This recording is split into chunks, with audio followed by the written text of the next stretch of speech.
39 అంటే సంతానం, 49 అంటే సంతోషం. 39 Andhra Pradesh Telangana. Hi, welcome to yo-yo TV. సింగపూర్లో జరిగిన అగ్ని ప్రమాదంలో ఆంధ్రప్రదేశ్ ఉప ముఖ్యమంత్రి పవన్ కళ్యాణ్ చిన్న కుమారుడు మార్క్ శంకర్ గాయపడ్డారు. 8 ఏళ్ల వయసున్న మార్క్ శంకర్ సింగపూర్లో చదువుతున్నట్లుగా తెలిసింది. మంగళవారం పాఠశాలలో ప్రమాదం జరిగింది. మార్క్ శంకర్ చేతులు, కాళ్లకు గాయాలతో ఆసుపత్రిలో చేరారని జనసేన పార్టీ ప్రకటన విడుదల చేసింది. అతడు ఊపిరితిత్తుల్లోకి పొగ పీల్చడం వలన ఇబ్బంది ఎదుర్కోవడంతో అతన్ని ఆసుపత్రికి తరలించారని, ప్రస్తుతం చికిత్స పొందుతున్నాడని జనసేన ప్రకటనలో పేర్కొంది. ప్రస్తుతం పవన్ కళ్యాణ్ ఆంధ్రప్రదేశ్లోని అల్లూరి సీతారామరాజు జిల్లాలో గిరిజన ప్రాంతాల్లో పర్యటిస్తున్నారు. పవన్ కుమారుడు ప్రమాదానికి గురైన ఈ నేపథ్యంలో ఆయన పర్యటనని వెంటనే నిలిపివేసి సింగపూర్ వెళ్లాలని అధికారులు, నాయకులు సూచించారు. అరకు సమీపంలోని కురిడి గ్రామం సందర్శిస్తానని, ఆ గ్రామ గిరిజనులకు నిన్న మాట ఇచ్చానని, కాబట్టి ఆ గ్రామం వెళ్లి వారితో మాట్లాడి అక్కడ సమస్యలు తెలుసుకుంటానని పవన్ కళ్యాణ్ వారికి స్పష్టం చేశారు. మన్యంలో పర్యటన ముగించుకొని పవన్ కళ్యాణ్ విశాఖ ఎయిర్పోర్టుకు చేరుకుంటారు.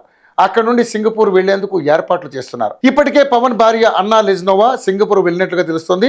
ఆమె ఎప్పటికప్పుడు మార్క్ శంకర్ ఆరోగ్య పరిస్థితిపై పవన్కు వివరాలు అందిస్తున్నట్లుగా సమాచారం. పవన్ కళ్యాణ్ తనయుడు మార్క్ శంకర్ ప్రమాదానికి ఎలా గురయ్యారు, గాయపడిన స్థలంపై ఖచ్చితమైన సమాచారం లేనప్పటికీ సింగపూర్ సివిల్ డిఫెన్స్ ఫోర్స్ యొక్క అధికారిక ఫేస్బుక్లో ఈరోజు ఉదయం భారత కాలమానం ప్రకారం 9:45 అగ్ని ప్రమాదం జరిగిందని ప్రజలకు తెలియజేసింది. రివర్ వ్యాలీ రోడ్ షాప్ హౌస్లో మంటలు చెలరేగాయి.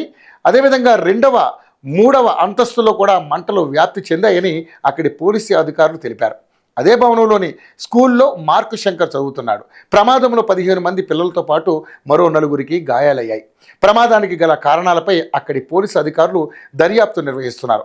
30 నిమిషాల్లో మంటలార్పామని సివిల్ డిఫెన్స్ అధికారులు తెలిపారు. ప్రస్తుతం పవన్ కళ్యాణ్ కుమారుడికి డాక్టర్లు చికిత్స అందిస్తున్నారు. మార్క్ శంకర్ అనూహ్య ప్రమాదంపై మార్క్ శంకర్ పెదనాన్న మెగాస్టార్ చిరంజీవి స్పందించారు. 8 ఏళ్లున్న మార్క్ శంకర్ ఆరోగ్య పరిస్థితి బాగానే ఉందని, కాళ్లకు స్వల్పంగా గాయాలయ్యాయని చిరంజీవి పేర్కొన్నారు. మరోవైపు పవన్ కళ్యాణ్ చిన్న కుమారుడికి గాయాలయ్యాయని తెలుసుకున్న ఏపీ మంత్రి Nara Lokesh, BRS working president KT Ramarao tweet చేశారు. మార్క్ శంకర్ త్వరగా కోలుకోవాలని సోషల్ మీడియా వేదిక ద్వారా తెలిపారు.